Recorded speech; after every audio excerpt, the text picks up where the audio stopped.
Та шүтлэгтэй юу? Энэ асуултанд манай монголчуудын маань 53% нь буддын шашинтай, 38% маань шашингүй, 3% маань исламын шашинтай, 3% нь бөө мөрөглийн шашинтай, 2% нь христийн шашинтай гэж хариулсан байна. Харин тэгвэл дэлхийд даяар хамгийн их шүтэн бишрэгчтэй шашин нь христийн шашин 31%, исламын шашин 23%, хиндуийн шашин 15% гэх мэт явдаг юм байна. Тэгээд бид нар өнөөдрийнхөө дугаараар дэлхийн хамгийн их шүтэн бишрэгчтэй христийн шашин болон исламын шашин, Монголд хамгийн их шүтэн бишрэгчтэй буддын шашны талаар болдоггүй бор бодлуудаа уралдуулъя гэж шийдлээ. За тэгээд өнөөдөр манай Мишель маань исламын шашны тухай, төр мөнх маань христийн шашны тухай, харин далаа болохоор буддын шашны тухай ярихаар бэлдэж ирсэн байгаа. За тэгээд Мишелээс эхнийхээ асуултыг асууя. Исламын шашин гэдэг эсвэл муслим гэдэг энэ хоёр үгнийх нь яг ялгаа нь юу юм бэ? Тий. Исламын шашныг буюу лалын шашныг шүтдэг хүмүүсийг л муслим хүмүүс гэж нэрлэдэг байгаа. За муслим хүмүүсийн талаар гээд одоо ингээд биднэрт нэг тийм төсөөлөл байдаг ч тий. Одоо ялангуяа сүүлийн үед гарч байгаа юм гэвэл одоо эмэгтэйчүүдийн эрхийг аягүй хүндэж байна. Нөгөө ингээд нэг хар хувцастай байгаад байдаг.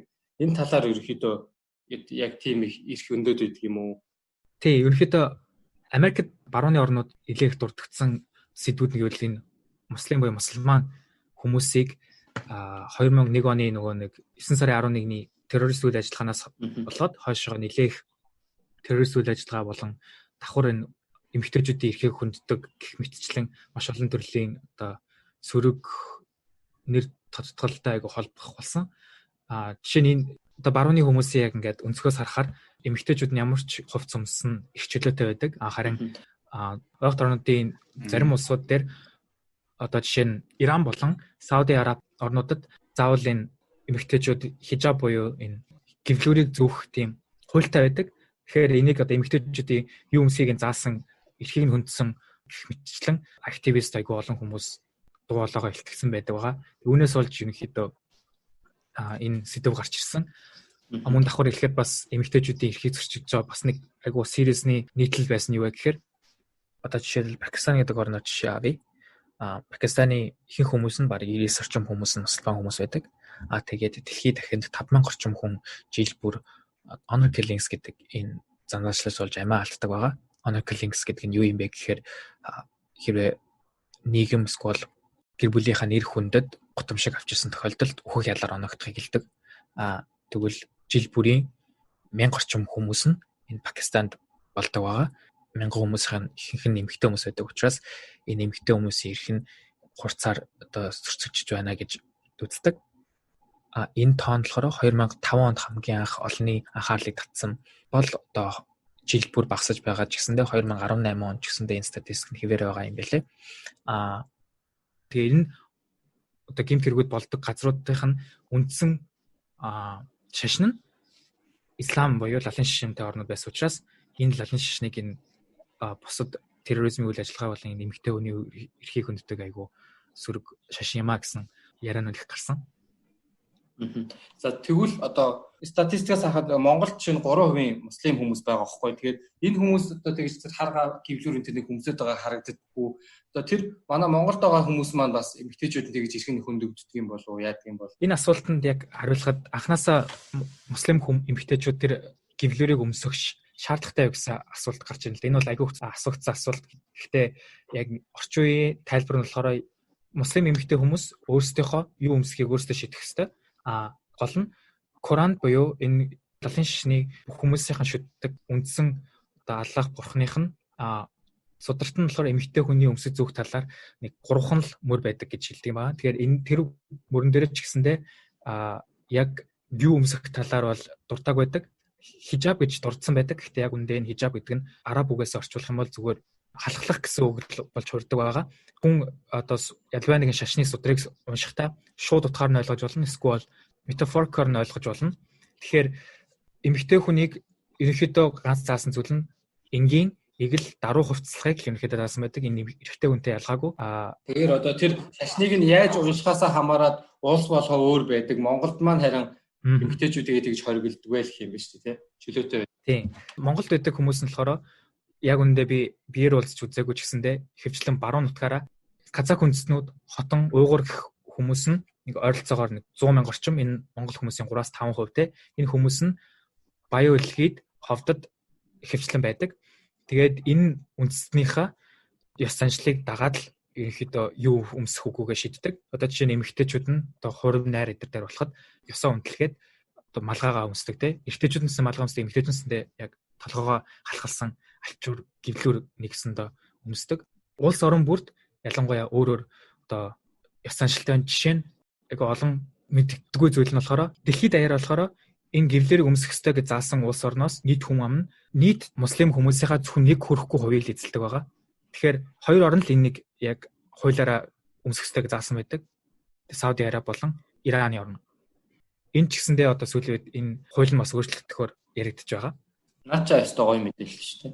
За тэгэхээр хүний эрх шашинтай ямар холбоотой вэ гэдэг ингээд энэ талаараа ярихад одоо христийн шашинтай улсууд голчлон одоо тэр ижил хүйстний эрхийг их хүнддэг одоо байж болохгүй гэж үзээд тэр нь одоо шашинтайгаа холбогдоод байдаг юм шиг тэр мэдээ яваад байдаг гэх юм уу? Байдаг л. Тэгээд энэ дээр одоо манай төрөө юу гэж хэлэх вэ? За одоо яг энэ Bible дотроо болохоор яг энэ homosexuality-г хорьсон одоо сургаалууд байдгүй гэж үздэг юм байлээ. Тэгээд нэг тийм ганц хоёр тийм одоо эргэлзээтэй бадгууд байдаг.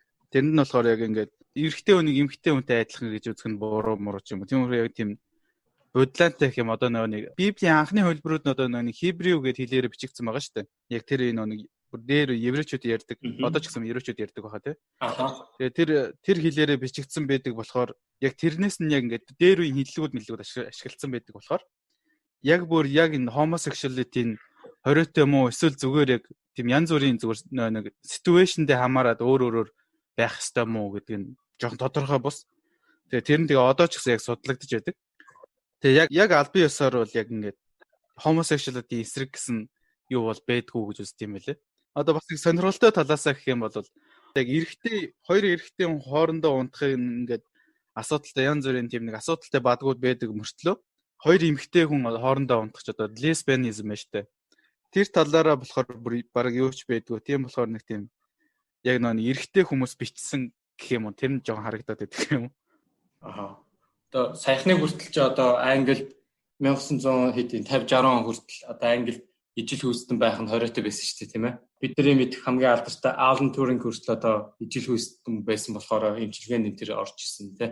Тий, одоо ч гэсэн ер нь тэгэл баг ихэнх усууд хориотой одоо нэг гей хүмүүсийг стрейт болгох тийм юм уу сэтгэл зүйн юм уу байд юм байл шүү дээ. Тэр нь тэгээд яг их нэг өндөр хөгжтэй улсууд ихнээсээ халаад эхэлсэн байгаа. Германаас хавуулаад. Тэгэхээр яг Библийн сургаал юм уу эсвэл яг зүгээр тэр Библийг нь олон хүмүүс дагж исэн болохоор зүгээр тэрэнд нь далимдуулаад homosexuality-г бас даарчи тэрийг хорчи гэж бодсон хүмүүсийн явуулга юм уу тэр нь бас жоохон бодлоонтой хэрэг юм уу? Тийм тий. Жисус ингээ сая дурдлаа л та одоо христийн шашин маань дэлхийд дээр одоо ингээ хамгийн өргөн тархсан 30 дэлхийн нийтийн баг 3.1 шахуу шүтдэг. Тэгээ энэ одоо ингээд яг ямар учраас байна одоо христийн шашин хамгийн бест хүн тохирсон хамгийн бест шашин байна уу? Эсвэл өөр шалтгааны болмоос байна уу? Тий хамгийн олон байгаад байгаа. Тэгээд тэр тоо харахаар бас би бас анх хараад их гайхажсэн л та. Нэг одоо хятадууд 1.1 тэрбум хүн, энтхүүд бас 1.1 тэрбум хүн. Тэр донд ерөөсө христийн шашинтай хүн баг байдгүй мөртлөө ягаад христийн шашин тийм олон байгаа юм бэ гэх. Тэгээ бодоод үзэхээр яалтч нэг одоо эд колоничлол явагдчихсан үед одоо 1700 1600 оны үед тэр колоничлол хийжсэн Испани, Португал, Англи, Франц яг тэр улсууд нь яг бүгдээр христийн шашинтай байсан. Тэгээд яг колони хийсэн улс болгонд яг тэрийг тараагаа явцсан. Тэгээд одоогийн байдлаар ч гэсэн яг тэр колоничлуулж байсан улсууд нь амар христийн шашинтай. Одоо өмнөд Америкийн одоо Бразил, өмнөд Америкийн баг бүх улсууд яг христийн шашинтай. Тэгээд Африкийн бас ихэнх улсууд христийн шашинтай. Тэгээ Америк бол баг улстай христийн шашин шүү дээ. Тэгээд яг тэрнийхээ нөлөөгөөр яг хүмүүс нь олон болоод идэв. Тийм байна тий. Одоо бидний мэдхээр одоо Япон, Солонгос ч гэсэн уг нь Азийн өмнө буддын суурьтай улс байсан ирнэ. Сүүлийн хэдхэн жилээс л одоо христийн шашин айгүй өргөнд илэрсэн байдаг шүү дээ тийм ээ. Соёл дээрээ ч гэсэн одоо айгүй их нөлөөтэй. Тэгвэл одоо сүүлийн үед их яригадаад байгаа шүү дээ. Муслим өргөнд илгэр болоод байна. Тэгээд одоо нэг Вангагийн зөгнөл хүртэл одоо муслимчууд Европыг эзэлнэ гэж тэр одоо ингээд тэгвэл одоо эзлэн төрөмгийл муслимчууд хийгээд байгаа биш нэ яагаад муслимын шашин ихсээд байна? Тэрэн дээр ганц хариулт нь ерөнхийдөө ингээл юм байлээ.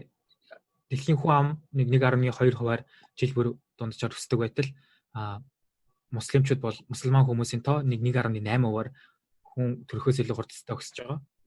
Гэхдээ ганц шалтгаан нь болохоор ерөнхийдөө бол муслим исламын шашнаас гарч байгаа хүмүүс, исламын шашинтай болж байгаа хүмүүс хоёр ерөнхийдөө бол ялгааг байт юм лээ. Гол нь зүгээр анханасаа суурийг итгэж байгаа хүмүүс нь ихвээс учраас энэ хүмүүсийн зүгээр дараачийн төрж байгаа хүмүүс ч гэсэндээ тэр аль гэрийнхаа шашныг дагаж явах энэ сонирхол нь өрөвлөсөөр байгаа. Тэрнийгээ дагаад ихсэж байгаа хэрэг юм лээ. Судалгаагаар төрөлттэй л хамаатай юм шүү дээ. Тийм. Ялангуяа одоо бас христийн шашин жоохон буураад байгаа гэсэн тоо байсан юм байлээ. Тэгээд тэр нь ч гэсэн яг түрүүний ярьсан шиг одоо өндөр хөгжилтэй орнуудын төрөлтийн хувь нь багасаад байгаа болохоор тэгээд чиж байгаа хүмүүс нь тоо нь жоохон буураад байгаа юм шиг харагдаад байгаа. Тэрнээс яг нэг болоод байгаа хүмүүс байгаа ч гэсэн бас тийм яг тийм нөлөөлөхөр тийм олон биш гэх юм уу? Ер нь бүх шашин дээр. Нэг их одоо шашин гадагшаа орс гэхээс илүү зүгээр тэр шашинтай улсын хүн амын тоол одоо энэ шашны нийт хүн амын статистикт нөлөөлөд байгаа юм биш үү тийм үү? Тэгэж үзэж байна. Буддийн шашин дээр юу гэж бодож байна? Өсөж байгаа юм уу?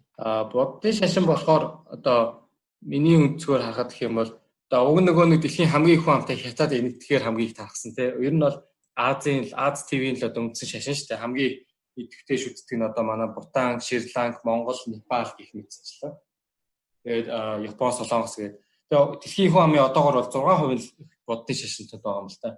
Энэ тоо яагаад одоо хятад эдгэхийг дагаад өсөхгүй байна гэхээр хятад одоо нөгөө коммунист парти байгаа тийм ээ. Рүүл хийж байгаа шашныг нэг их бас дэмжиж байдаггүй. Ерөнхийдөө тийм болохоор одоо хятадын хүн ам өссөн ч гэсэн буддист хүний тоо бол бараг өсөөгүй. Тэгээд энэтхэгт болохоор үндсэн шашин хиндүү шашин байгаа. 15% дэлхийн нийт хүн амын зөвхөн 15% хиндүү шашинтай. Тэр нь бараг зөвхөн энэтхэхээс шахуу дийлэх юм байгаа гэж бодохоор. Тэгэхээр яг хоо буддийн шашин маань юм хүн амын тонд баг багаад байгаа юм байна л да. Гэхдээ яг хоо одоо 21-р зуун гараад гэх юм уу? Буддийн шашин илүү нэг тийм шашин гэхээс илүү practice way of living гэх юм уу? Тэ одоо йога болон одоо тэр бясалгал хийх гэх юм уу? Энднийг одоо нэг их шашин гэж үзэхгүй байгаа хэрнээ Европын хүмүүс юм уу айгүй бас өргөнд тархаж байгаа. Тэгэхээр шашин нь өргөнд тархаад байгаа гэхээсээ илүү зарим нэг практисууд нь ингээд шилэгдэж аваад одоо шинжлэх ухаан одоогийн эрүүл мэндийн байдалтай айгүй зохицоод тархаад байгаа. Тэгээ тэр нь бол яг статистикт ордоггүй. Тэр яалтчгүй тийм л ахaltaа. Тэгээ одоо нөгөө нэг сэтгэл зүйн эрүүл мэнд mental health гэдэг яриад байдаг. Тэрэн дээр хэрэгтэй нөгөө практисууд бясалгал йог их алдартай болж байгаа юм хүмүүс амар хийж байгаа. Тэгээд яг анханасаа гарч ирсэн яг буддийн шашнаас ер нь гарч ирсэн практисууд биш дээ ихэнх нь. Тэгээд буддийн шашин бас миний ойлгосноор бол яг нэг өөрийнхөө дотроос сэтгэл зүгээсээ юугаал их тайвны оолон бол гэж хэлдэг болохоор бас тэр ярианууд нь орчин үед бас их буцаж одоо бараг алдартай болоод байгаа юм болоо гэж бодоод байгаа. Тэр үнэн нь ер нь далаа. Тий, одоо ерөнхийдөө манай монголчуудын маань одоо ингээ 53% нь буддист ч тийм ээ. Тэгээд одоо би ч гэсэн өөрөө одоо гэр бүлээд хагаад одоо буддист хүн гэж тооцогддог. За тэгээд буддийн шашинд маань одоо ингээд анзаараад хахад ерөнхийдөө тийм бусад шашнаа өгөөсгөх ямар нэг тийм экстрим байх ямар ч сургаал байдаггүй. Аль болох их тайван бай, бусдаа бити одоо төвөг бод гэж гол нь одоо сургаал байлддаг болохоор бас өөр хүмүүсийг уруу татах гэдэг байх юм байхгүй. Илүү их тайван ч үзэлтэй болохоор орчин үед бас тийм одоо сургаалууд нэг шашин гэдэг талаасаа биш зүгээр бод байгаа юм болоо. За тэгээд одоо энэ дээрээс үндэслээд та яраасаа ч гэсэн ингэж асуухад шашин ч одоо ингээд айгүй одоо шинжлэх ухааны энгийн хүмүүсийг хариулж чадахгүй бол асуултуудыг хариулдаг штеп. Одоо тэгэхээр энэ асуудлуудыг энэ шашингууд юу гэж харуулдаг талаас айгүй сонирхолтой байна л да. Жишээ нь одоо буддийн шашинд бол жишээ нь хүн үхлээ гэхэд там буюу деважинд очино гэсэн тийм ойлголт байдаггүй. Эсвэргээрээ хүн нас орлаа гэхэд тэр амьдралынхаа одоо хийсэн үйл буян нүглийг дэнслүүлээд тэг ингээд дараа төлөлтөө дахиж одоо ямар нэг юм болж дахиж төрдөг. Ингээд юм амьдрал эргэх цикл гэж үздэг. Харин одоо энэ үхлийн дараах тэгвэл яг юу болно гэж үздэг юм бол одоо жишээ нь исламын шашинд юу гэж үздэг вэ? Исламын шашинд болохоор яг магадгүй бусад нөгөө юунууд шашнуудтай адилхан байх. Энэ исламын шашин гэдэг нь өөрөө нэг ганц бурхныг шүтдэг шашин. Тэгэхээр Авраамын шашин буюу нэг уугуул үндэс нь юу гэж заадаг вэ гэхээр хөвчлэн Деважин там гэж бол байгаа. Өгснөөс хойш одоо хэр их нүгэлтэй амьдэрсэн, буянтай амьдэрсэн тэрнээс нь шалтгаалж өгснийхаа төсөл юуны өдөр гэж байна. Дэнслүүлэх өдөр гэх юм. Шүүгдэх өдөр нэг тэр өдөр ирэхэд Деважин руу явах уу, там руу очих уу гэдгээ бурхнаар шийдвэрлэнэ гэсэн тийм л юм байдаг. Тэгээд одоо тэндээ очиод Деважин юм уу тамдаа очиод тэндээ мөнх байх юм тийм ер нь санаа тийм мөнх амьдрын ямар ч зовлонгүй амьдрын сквал гэж чигээрээ тамлуулна. Тэгвэл одоо Христийн шашин юу гэж үздэг вэ? Бараг ойролцоо юу? Тийм Христийн шашин ерөнхийдөө ойролцоо. Тэгээд нэг гол баг ялгаа нэх юм одоо гол ялгаа нэх юм бол одоо Есүс Христ бүх хүмүүсийн ингээ нүглийг нь аваад тэр ингээ цовдлуулад өгсөн болохоор тэгээ та нар хэрвээ ингээ зүгээр Есүс итгэх юм бол тэгээ бүх нүгэл чинь ингээ шууд ингээ өршөөгдсөн гэх юм уу? Тэгээ чи ингээ Есүс Христийг ингээ итгээд ингээ өөрийнхөө юу болгоод ингээ итгэх юм бол шууд өгснийхаа дараа ингээ Деважин руу явдаг. Тийм гол үзэл байгаа. Тэгээд бас нэг жижиг өөр юмнууд бас нэг урсгалаасаа хамаарат бас байд юм лээ. Тэгтээ бас тийм ихэнх нь ерөнхийдөө исламын шашинд ойролцоо. Яг ингээд шүүгдэх өдөр гэж байдаг. Тэгээд бурхандаа итгэхгүй бол там руу явна мөн гэдэг ч юм уу. Тиймэрхүү юмнууд нь ерөнхийдөө ойролцоо юм лээ. Ингээд сая айгүй сонирхолтой юм гинт дурдлаа л та. Ингээд исламын шашин бол нэг бурхны шашин гинэ. Тэгснээр исламын шашин, христийн шашин хоёр айгүй ойролцоо гэдэг байгаа байхгүй. Тэгэхээр энэ нэг бурхан, олон бурхан гэдгийн одоо ялгаа нь юу вэ? Ислам христийн шашин яагаад ийм ойрхон байна? Энэ гарал үүслийн нэг товчхон яриад өгвөл төрөө. Тий, одоо нэг Библи маань ч гэсэн яг ингээ хоёр хэсэг байдаг шүү дээ. Шинэ гэрээ, хуучин гэрээ гэдэг. Тэгээд хуучин гэрээ гэдэг нь яг нэг зөвхөн God гэж байсан, бурхан гэж байсан. Тэр нь тэгээд яг ертөнцийг ингээ бүтээсэн. Тэгээд тэр шашныг одоо Judaism буюу одоо Жиу шүтдэг. Христэд итгэдэггүй гэсэн үг. Еврей. Тэг еврейчүүд итгэдэг, Христэд итгэдэг гэсэн үг. Миний ойлгосноор бол исламын шашин гэдэг маань тэр яг Библийн эхний хэсэгт нь итгэж жагаад тэгээд Христийн хэсэг биш, Христийн хэсэгт нь итгэлгүйгээр одоо ингээд тэр Мухаммед гэдэг номлогчийн хувилбарт нь итгэдэг гэж ойлгоод байгаа. Тэр зөв юм шиг аа. Тэг ерөнхийдөө түүхээр бол хамгийн анхных нь гарсан Авраамаас үсэлтэй энэ ганц бурхан байдаг гэсэн итгэл ингээд явсаар байгаад тодорхой нэг хугацаанд одоо хүн төрлөختөнтэй бурхантай үйлсэн гэрээнээсээ ингээд гажаад буруу зүйл хийсэн. Харин тэрийг нь одоо Есүс хурж ирж одоо зөвтгсөн гэдэг нэг урсгал байна те. Гэтэл энэ явах хугацаанд бас дахид замаа алдсан. Гэхдээ энэ удаад Мухаммад гэдэг хүнд Габриэл гэдэг сахиулсан тэнгэр хурж ирээд яг замыг нь зөв болгож одоо яг хүн төрлөختнийг зөв зам руу чиглүүлнэ гэсэн тийм юунд л одоо итгэж байгаа хүмүүсийг талын шинтэй хүмүүс гэж хэлээд байгаа юм л та. Тэгэхээр эдгээр нь одоо нийтлэг ойлголт байдаг шүү дээ те.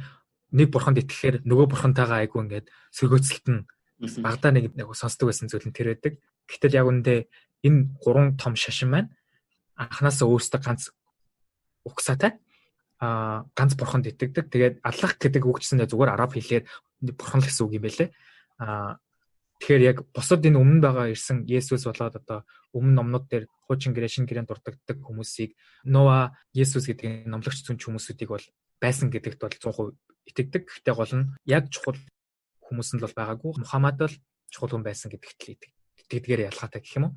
Мэдээж энэ шашнуудыг бүгднийг ижлэхэн гэж хэлж болохгүй яа. Тэгэхээр тус бүрдээ өөр нюанстай, өөр одоо түүхэн үед бий болсон одоо жишээ нь талын шингээд 7-р зууны үед дэлгэрсэн тэр үеийн одоо байдлаасаа болоод бусад шашнуудаасаа бас нэг зоодхон ялгагдах юм. Зөвхөн ганц шашин гэж явдаггүй бас нэг жоохон улс төрийн болон шашны ийм холбоотой нэгт тийм холбоотой нийгмийн соёлын тогтолцоо гэсэн айгүй том өргөн ойлголт. Тэгэхээр бас дан ганц тоочнаас нь болж альва нэг группт оруулж байгаа бас дебейтнууд нэг талынх нь одоо поинтыг бас алдаж байна гэсэн үг. Тэгэхээр яг тэгвэл одоо ерөнхийдөө нэг газраас үүсээд л одоо тэгээд номлогч өөр номлогчийг ингээд дагаж яваад салаалаад тэгээд тэр ингээд бас нэг улс төрийн шалтгаанч бас байгаад явсан л тийм хоёр өөр том болж шашин болоо гурван өөр том шашин болоо хөгжиж ирсэн юм тийм үү? Тий. Тэгж харж байна. Тэгэхээр нөгөө тал буддын шашны маань үүсэл ерөнхийдөө ямар хөө вэ гэхээр яг одоо тэр ойролт орнодод нэг юм том шашны гэр бүл байгаа шиг өмнөд Аз төрөлт маань бас ингээд айгүй том одоо хиндугийн шашин гэж байдаг тийм ээ. Тэгээд хиндугийн шашнаас л одоо буддын шашин нэг салаалж гарсан гэх юм уу? Тиймэрхүү юм байлээ л те. Тэгээд яг нэг бурхан байдаг гэж үздэггүй. Яг нэг бурхан багш гэж байгаа. Тэгээд түүний доор ингээд аюул олон одоо тийм төрлийн хариуцсан бурхад бас байдаг гэж үздэг. Тэгээ ингээд одоо юу хүсэж байгаагаас шалтгаалаад аль бурхандаа хандаж залбирах уу? Ерөнхийдөө тийм олон бурханы системтэй. Хиндугийн шашин, буддын шашин тэрнгээрээ бол адилхан тиймэрхүү юм билээ. Зөв. Тэгээд нэг тийм сургацсан ингээд ганц ширхэг ном байхгүй. Одоо тэр нэг Библи юм уу, Коран гэдэг шиг аюул олон тийм сургаалтай. Тэгээд илүү амнаас ам дамжаад явсан тий. Одоо бидний буддаа гэдэг юм маань болохоор бас л нэг номлогч хүн байсан юм байлээ л тий. Сиддарта Гаутама гэдэг нэртэй номлогч хүн байгаад буддын шашныг тэр хүн өөрөө бол хинду шашинтай, хиндугийн улсын нэг хан хүү байжгаад тэгээ өөрөө одоо үннийг хайж яваад тийм ээ тэгээд тэндээсээ ингээд энэ буддизм гэдэг шашныг үүсгэсэн бас нэг төрлийн бас номлогч хүн юм да. За тэгээд энэ дээрээс ингээд гарахаар одоо бид нар кино энтер дээр их гараад идэг штэ. Одоо юуны загалмаатны дайн энтер гээл те. Тэр одоо ингээд юу шашны мөргөлдөө энтер гэхээр одоо тэр ислам христианы эсрэг дайн байсан юм уу? Эсвэл христианчууд нь хоорондоо үзээд байдаг гэсэн юм уу? Төрөөд энэ талаар мэдээлэл байна уу? Тийм загалмаатны дайн одоо Крусэд гэж яриад байгаа. Тэр нь болохоор ер нь баг айл нэх юм уу? Яг хамгийн гол зорилго нь болохоор одоо ариун газар буюу Иерусалим одоо тэр хавцаагийн газрыг ингээд муслимчууд ингээд яг тэр хавцан ингээд суудсан эзэлсэн байсан гэх юм уу? Тэгээд тэрийг нь яг ингээд муслимчуудаас буцааж авч христианы мэдэлд оруулсан нэгээд хамламууд нь тэгээд бас тэгээ улсууд нь ч гэсэн сэргүүттэй байсан. Тэгээд бас яг ингээд нарийн ингээд хараад үзэхээр бас зүгээр нь улсууд нь одоо хаамаанууд нь ч гэсэн одоо ингээд бослого гаргахад эхлэнгүүт нь одоо ингээд ийм ингээд шашныхаа төлөө бид нэг ариундаа хийн явна гэж хэлээд жоохон мартуулцдаг байсан юм уу? Тийм болохоор нэг талаасаа тийм яг шашны төлөөх дайм байсан. Бас тэгээ нөгөө талаасаа бас зүгээр ингээд улс төрийн бодлого байсан гэж бас хэлж болохоор юм байлээ. Дайн хийх шалтгаан байсан юм байна. Тийм тэгээд одоо христиан ч гэсэн одоо муслимчууд ч гэсэн орчин үед бас иймэрхүү юм хийгээд байна. Терроризм гэж та.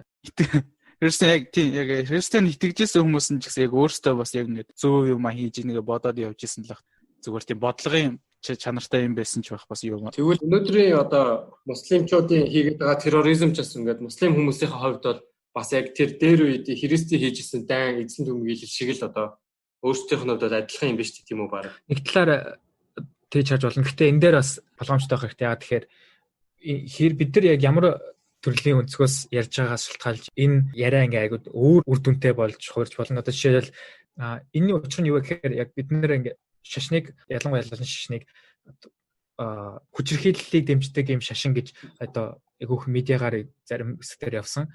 Яг үнэндээ болохоор саний төрөөгийн хэлсэнчлэн тухайн одоо түүхийн явцад альва шашин ямар нэг шашныхаа нэрийн дор маш олон одоо хүний санаанд итгэмээргүй гэмт хэрэгүүдийг бол үлдэж байсан ойлгомжтой нь бол түүхтэр байдаг.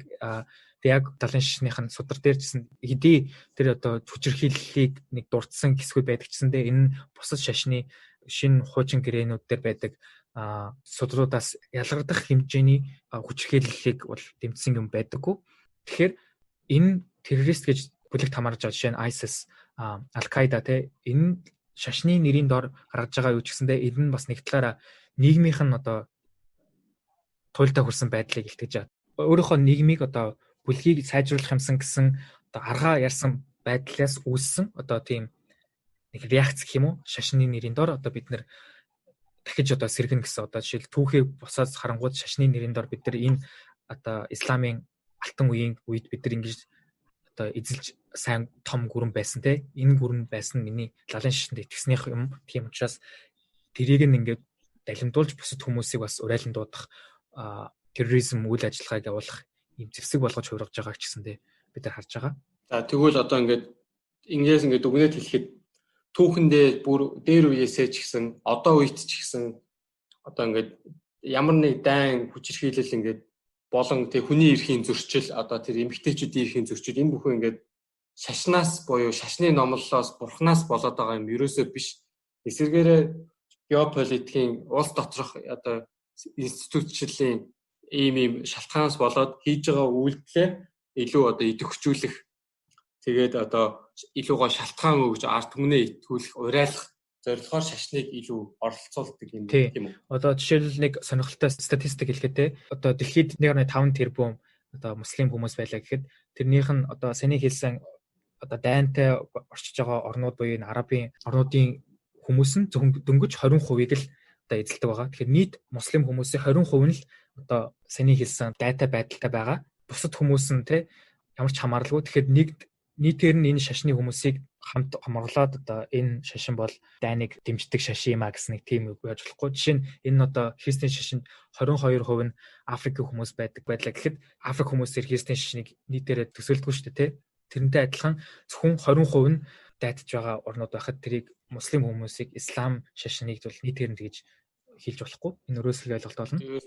Шашнаар нь ялгуурлан гадуурхах ч юм уу. Муслим шашинтай хүн хараа жоохон айдаг юм. Бидний өг нь бол ерөөсөө тийх ёсцгүй ч юм байна тий. Ялангуяа энэ бас нэг яриаг хийж байгаа шалтгаан Монгол байдаг шашны урсгал айгүй нэг мейнстрим нэг л урсгал маяг юм байдаг тий. Нэг бол будын шашин, нэг бол энэ шашингүү гэдэг ч юм. Айгүй олон төрлийн байдаг ч гэсэндээ яг давмгаалдаггүй.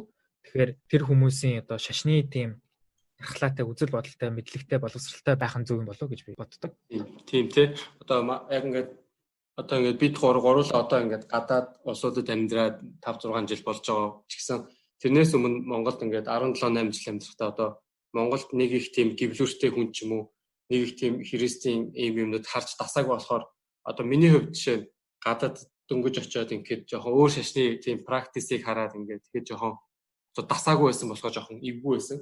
Тэгэхээр бас тийм болохоор одоо Монголдоо ч гэсэн бид нар шашны цөөнхүүдээ бас жоохон гадуурхах гээд байдаг юм болов уу тий.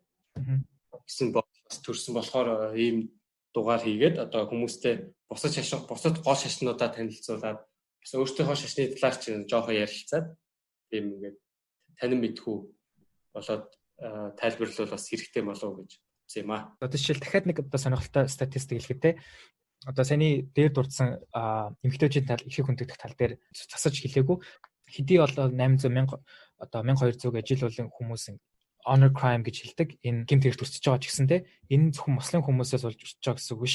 Яг энэ шашны гэсэн нийтлэлийн дор оруулсан энэ бүх одоо сэдвүүд маань яг үндсэн бидний асуудлуудыг бас жоохон халахлах тал дээр байдаг байгаа.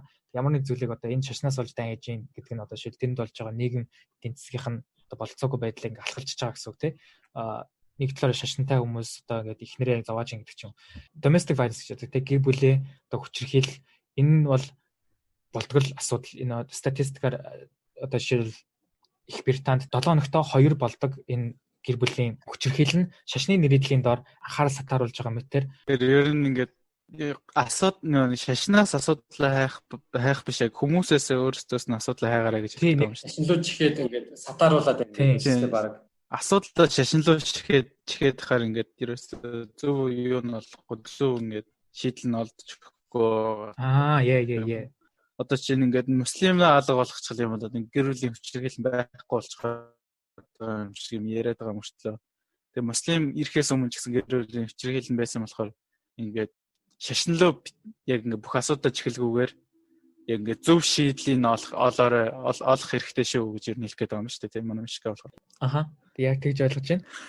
Гэхдээ энэ дэр ингээ нэмээд хэлэхэд одоо чинь тэр одоо үеийн тэр одоо терроризм гэж хэлэгдээд байгаа үйлдэлүүдийг үлдэж байгаа хүмүүс ч юм уу ингээд шашиндаа бүр ингээд айгүй гүн итгээд экстрим үйлдэл хийдэг. Ийм ингээ үзэгдлүүд одоо ингээд айгүйх байж ирсэн тийм ээ. Шашны нэрийн дор үйлдэл хийхэд тэрэнд нь одоо өртөж байгаа энгийн иргэд нь тэр байж тээ тийм үү. Бос төрийн золиос болж байгаа ч юм. Ийм үзэгдлийг одоо үүнээс цааш одоо яаж ер нь шийдэл хийх вэ? Яаж шийдэх вэ? Та нарын хувьд ямар үзэл бодлоо? Эхний мэдээ гаргалах нь сэний хэлсэнчлэн те яг асуудлаа яриагаа шийдлээ яг ингээд зөв чигтэн байлгах шашин гэдэг нэрийн доор ингэж сатаарахгүй байж яг үндсэн асуудал нь тэнд юу болж байна гэдгийг харах те. Нөгөөх нь болохоор шашин гэдэг зүйл яг 100% тогтсон зүйл бас биш юм.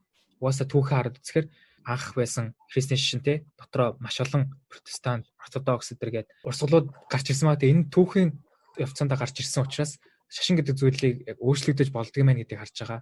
Харин өөрчлөгдөлтөө ямар чиглэл рүү өөрчлөгдөх вэ гэдгийг хүмүүс бид нар ерөнхийдөө өөрсдөө шийднэ. 100% нөгөө нэг тэр үеийн 7 дугаар зууны үед бичсэн тэр хэв маяг одоо стандартыг те хэрэг бид нар өөрсдөө өргөж одоо эргээр нь ойлгож, эргээр нь шүтэж амьдрах нь одоо бидний гартаа учраас Учраас шашин руу муу статистикээ холбож шашнаа муухай хараад ахын оронд илүү хөгжүүлэх орчин үедээ тааруулаад хөгжүүлэх хэрэгтэй байна гэж хэлдэг юм тийм үү. Төрөө энэ талаар юу гэж бодож байна? Одоо ингээд ихэнх шашны номлууд маань яг ингээд гол цөм нь бол ер нь ингээд 2000-ад оны өмнө бичигдсэн болохоор тэрийг яг ингээд шашны номлоо ч гэсэн өөрчлөөд ингээд орчин үедээ ингээд тааруулаад хууль ч гэсэн ингээд цаг үе дагуулаад шинжилгээ явуулдаг шиг шашнаа ч гэсэн шинжилээд явхад бол нэг тийм буруу юм байхгүй гэж бодож байна. Тэгээ жишээ нь одоо Библиэл дээр гэхэд гэрлэлтийн талаар бичгтээ ерөнхийдөө бол ингээд гэрлэлт гэдэг маань баг ингээд нэг эмэгтэй хүнийг өөр эрэгтэй хүний ингээд аавынх нь мэдлээс одоо өөр ингээд нөхрийнх нь мэдл рүү авчиж байгаа гэсэн тиймэрхүү бодохтой ингээд ерөнхийдөө байдаг. Тэр болоод ингээд орчин үед бол хизээч явахааргүй ингээд яриа штэ тий. Хэд ингээд хоцрогдсон яриа болохоор тэрийн ч гэсэн жоохон шинжилээд би чинь ингээ хувь хүний талаасаа гэх юм бол өөрөө ингээ шашингүй ч гэсэн шашин ер нь ингээ байх ёстой ингээ байх хэрэгтэй зүйл гэж боддог болохоор шашнаа ч гэсэн ингээ хувь шигээ өөрчлөө шинжилээд ингээ аваад явсан дээр хаа гэж бодож байна. Талаагийн хувьд юу гэж бодож байна? За миний хувьд болохоор шашин ерөөхдөө яаж одоо хүмүүс шашинтай хүмүүс байгаа гэхээр ингээ ихэвчлэн л одоо гэр бүлийнхаа шашныг л даагдаг. Хүүхэд ингээ мэдээ орохдоо ингээ те одоо би өөрийнхөө чинь дэр ингээ хэлэхэд бол чинь аав ээж маань гандан даваачил цуг дагуулж явал алгыг минь хавсруулж өгөөд ингээд мэдээ орохоос эхлээд одоо нэг шашинд л одоо үнэнчээр ингээд сургаад оруулчихж байгаа болохоор бас ингээд хувь хүнд нь өөрт нь тийм ухамсар сонголт хийх болоо ухамсартайгаар тэрийг бодох боломж олохгүйгээр шашиндаа оруулчаад байгаа юм болов. Тийм болохоор одоо ингээд тэр шашны хөтлөх хүмүүс экстрим үйлдэл хийхэд ч гэсэн бэлэн тийм хүмүүс айгүй их байгаад тэгээд тэрийг ингээд улс төрийнхэн лидерүүд нь тэр ашиглаад байдаг юм болов гэж боддог. Тийм болохоор одоо яг хуу одоогийн дэлхийн нийтлэлээс хүний эрхийн конвенцтэй хувь хүн шашнаа өөрөө сонгох их чөлөөтэй байхыг ер нь тэмүүлдэг тийм ээ. Тийм хэрнээ хүүхэд тэгвэл хувь хүн биш юм уу гэдэг бас асуудал гарч ирдэг. Хүүхэд тэгвэл одоо тасан дөртлөө эцэгийнхээ тий өмчин юм уу тий эцэгийнхээ заасан шашныг шүтэх ёстой юм уу? Тэгэл өөрөө сонголт хийхээр хүүхэдөө сонголт хийх хэцүү. Тийм болохоор эндээс одоо яаж болох вэ гэвэл одоо бид нарт ерөнхий боловсролын системд маань бид нар түүх хийжэл аюул олон жил ордог. Монголчуудын маань хувьд ихэд ихлэ дэлхийн түүх, хүний үүслийн түүх, тэгээ Монголын түүх гэдэг ингээд аюул олон жил ордог. Тэрэн дээр ингээд яагаад одоо тэгвэл хагас жил дэлхийн үндсэн том шашнуудын үүсэл гарлын талаар зүгээр түүхийн талаас нь хичээл орчиж болтгүй болоо. Түүх хичээл дээр зүгээр нэг сэдв нэмээд илүү хүүхдэд ойлгомжтойгоор гэхдээ аль нэг шашныг нь аль болох ухуулахгүй талаас нь хэлж болтгүй болоо. Тэгээ зүгээр түүх талаас нь та ер нь дээр бодож байна. Нэг талаар айгуу сонирхолтой гаргалгаа нь тий. Шашныг яаж хүлээж авах вэ гэдэг аргачлалыг нь заагаад эсвэл түүхэн талаас нь юу болсон юм бэ гэдгийг нь тайлбарлаад өгчүүл яг одоо ялангуяа манай Монгол орн шиг ийм орнуудад тий ихэнх ард иргэд нь ядуу буураа байгаа бол шашинд хандаж найдлага төрүүлэх магадлал их байдаг. Тэгэхээр ийм олон шашны юу байдгийг урсгал байдгийг мэдээд ийм дархлаатай эсвэл ойлголттой ядаж болчих юм бол дараа нь ямар нэгэн өөр төрлийн шашин орж ирэхэд тэрэнд нь одоо бэлэн байх зүгээр одоо мухраар итгэхгүй байх тийм бололцоо үүсэх юм болоо гэж бодож байгаа. Тий, ерөнхийдөө бол яг наад ингээд мэдээллийн ингээд тэнцвэртэй одоо баг бүх юмд л яригддаг мэдээллийн тэнцвэртэй хүргэцгээ гэж яригддаг байгаа шиг шашин шүтгэж гэсэн ерөнхийдөө ингээд бүх номлолын талаар хангалттай мэдчихэж тэгээд яг хамгийн өөрийнхөө одоо ертөнд өөрийнхөө ингээд дэлхийг үзэх үзэлтэй нь ерөнхийдөө таарж байгаа гэсэн шашнаа шүтсэн дээр баг гэж бодож байна. Тэгээд нэг юм нэхэр ингээд хитрхи жоохонд нь заагаад байвал ингээд багшийн нөлөө хит ороод иж бас магадгүй. Тэр багш нь ингээд хитрхи өөрийнхөө шашныг заагаад байвал бас тэр нь жоохон одоо эрсдэлтэй байж магадгүй болохоор жоохон томруулж байгаа гэх юм ахлах ангидаач гэх юм уу дунд ангидаач гэх юм уу заавал дээр хаа гэж бодож байна. Тийм тий. Хэрвээ нэг багш нь тэр чигээр нэг ангийг аллахын шүтүүлсэн байвал бас хэцүү л ахalta тий. За тэгээд өнөөдрийнхөө ингээд хэлэлцсэн сэдвүүдээ ингээд дүгнээд базаад хэлэхэд нэгт бол одоо дэлхийд гараад байгаа аюул олон хүчирхийллийн асуудал, дайн, терроризм, шашнаас шалтгаалсан гэхээсээ илүү шашин зүгээр нэг хэрэгсэл нь болж нэг одоо хүчитгэх арга нь болж ирсэн юм байна. За тэгээд үүний эсрэг одоо хүмүүс маань өөрсдөө илүү шашнаа илүү ухамсартайгаар шүтдэг, илүү одоо мэдээлэлтэй байх, өөрийнхөө шашнаас гадна бусад хүмүүсийн шашныг баг зэрэг сонирхож үзээд бусад хүмүүсийнхээ үзэл бодлыг бас хүндэтгэж сурах. Тэгжиж бид бүгдээрээ нэг нийгэмд хамтдаа ив найртай амьдарч чадах юм болов уу гэж бодлоо. За тэгээд өнөөдөр ингээд дэлхийн том шашнуудын талаар маш их судалж ирээд биднэрт сонирхолтой яриа хийж өгсөн Төрөөдөө баярлалаа. Мишельтэй баярлалаа. Дараагийн дугаар уулзтлаа түр баярлалаа. Баяртай. Хэдүүлээ зөвөр болдоггүй бороо өгнө шүү дээ.